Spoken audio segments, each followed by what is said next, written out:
Assalamualaikum warahmatullahi wabarakatuh. Perkenalkan, nama saya Resva Aprida Putri, NPM 200800101. Di sini saya mendapatkan tugas dari mata kuliah dasar-dasar filsafat dengan dosen pengampu Ibu Sylvia Marni. Baiklah, langsung saja saya akan mempresentasikan tugas tentang dasar-dasar filsafat.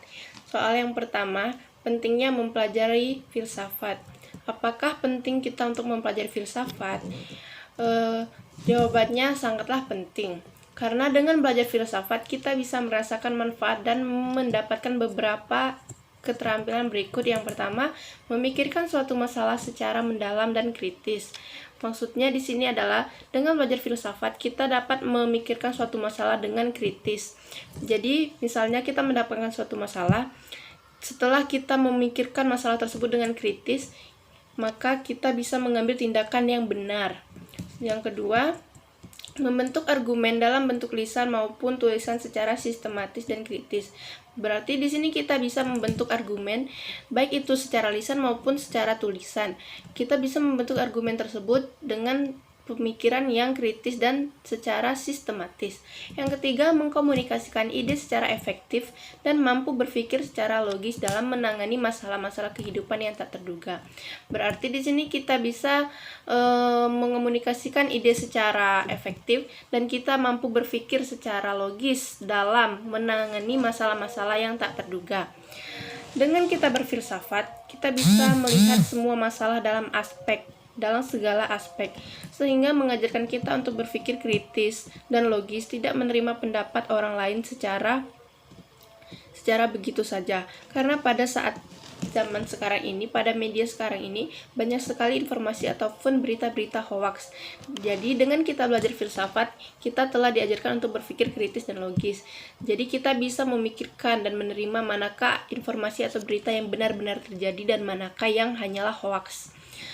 Soal yang kedua, filsafat sebagai ilmu dari segala ilmu. Maksudnya adalah di sini terbagi menjadi beberapa bagian. Yang pertama, filsafat sebagai ibu yang mengandung benih-benih pemikiran keilmuan, yang mengandaikan bahwa filsafat sebagai ilmu berpikir selalu mengembangkan gagasan-gagasannya, baik dalam alam sadar maupun dengan pengetahuan nyata untuk mencermati pemikiran permasalahan lingkungan, baik yang menyenangkan maupun yang mencemaskan. Pemikiran tersebut tidak dibiarkan berkelanan tanpa arah, tetapi memikirkan dan membinanya dalam kandungan menjadi benih-benih pemikiran keilmuan. Yang kedua, filsafat sebagai ilmu yang melahirkan bayi-bayi ilmu. Maksudnya di sini adalah filsafat membidani sendiri proses kelahiran bayi ilmu dari kandungannya, sehingga membentuk cabang-cabang dan ranting keilmuan baru yang bersifat khusus. Filsafat dalam hal ini tidak ingin mati dengan fosil-fosil pemikiran yang hanya bersifat hantu khayalan. Filsafat berusaha membedah dan melahirkan atau memunculkan dalam kesegaran pemikiran keilmuan yang mempengaruhi sejarah keilmuan dan menyumbang bagi tugas kebudayaan. Filsafat memiliki hubungan batin dengan ilmu sebagai hubungan ibu kandung dan anak kandung yang sah dalam sebuah tanah air manusia sebagai makhluk berpikir. Yang ketiga, filsafat sebagai ibu kandung yang menyusui ilmu, yaitu maksudnya adalah filsafat membagikan gizi-gizi pemikiran dalam berbagai proses diskursus dan ujian-ujian kritis dengan cara melakukan kritik, koreksi, dan penyempurnaan yang membangun dan menumbuhkan taraf kematangan sebagai ilmu-ilmu atau cabang dan ranting keilmuan yang mandiri. Filsafat di sini yang keempat, filsafat sebagai ibu yang mendewasakan ilmu. Maksudnya adalah filsafat tidak akan pernah mengikat ataupun membelenggu ilmu dalam pagarnya.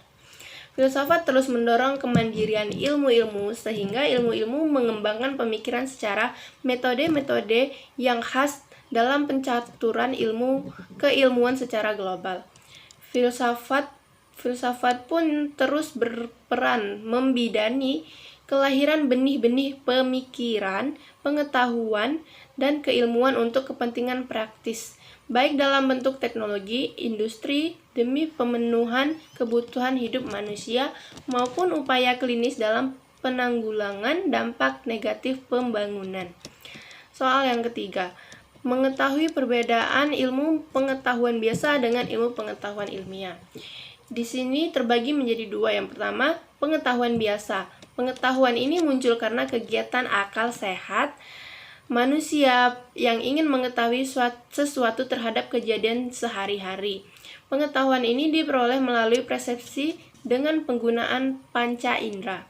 Yang kedua, pengetahuan ilmiah. Pengetahuan ini mempunyai arah yang lebih tinggi dan sempurna daripada pengetahuan biasa. Pengetahuan biasa bisa menjadi pengetahuan ilmiah dengan adanya syarat-syarat tertentu. Baiklah, itu materi yang saya dapat. Kesimpulan dari materi ini adalah ilmu merupakan anak dari filsafat. Sebagai ibu yang melahirkan ilmu, filsafat meletakkan landasan dasar bagi ilmu yang berupa fondasi filosofis ilmu dan tetap mengawal ilmu agar tetap pada porosnya. Semua pembangunan ilmu berada pada tiga landasan filosofis. Yang pertama, landasan ontologis, yang kedua, landasan epistemologis, dan yang ketiga, landasan etis. Tiga landasan ini semua penting, tidak ada yang bisa ditinggalkan. Ilmu tidak boleh hanya menonjolkan salah satu aspek saja. Secanggih apapun perkembangan suatu ilmu, tidak boleh meninggalkan landasan filosofisnya, sehingga ilmu tidak keluar dari esensi yang bermanfaat bagi kehidupan umat manusia. Filsafat sering disebut sebagai induk ilmu. Pengetahuan dapat menjadi pembuka dan sekaligus ilmu pamungkas keilmuan yang tidak dapat diselesaikan oleh ilmu. Filsafat dapat merangsang lahirnya sejumlah keinginan dari temuan filosofis melalui berbagai observasi dan eksperimen yang dilahirkan berbagai pencabangan ilmu. Jadi, jika dikaitkan dengan pembelajaran pada perkuliahan semester ini, dapat disimpulkan bahwa semua mata kuliah itu atau mata pelajaran pasti memerlukan untuk berfilsafat. Tanpa berfilsafat, suatu ilmu tidak bisa berjalan dengan baik. Maka dari itu, pada perkuliahan di suatu universitas atau di perkuliahan sangatlah penting untuk mempelajari filsafat, terutama di semester ini. Baiklah, hanya ini yang dapat saya presentasikan. Lebih dan kurangnya saya mohon maaf. Wabillahi taufiq wal hidayah. Wassalamualaikum warahmatullahi wabarakatuh.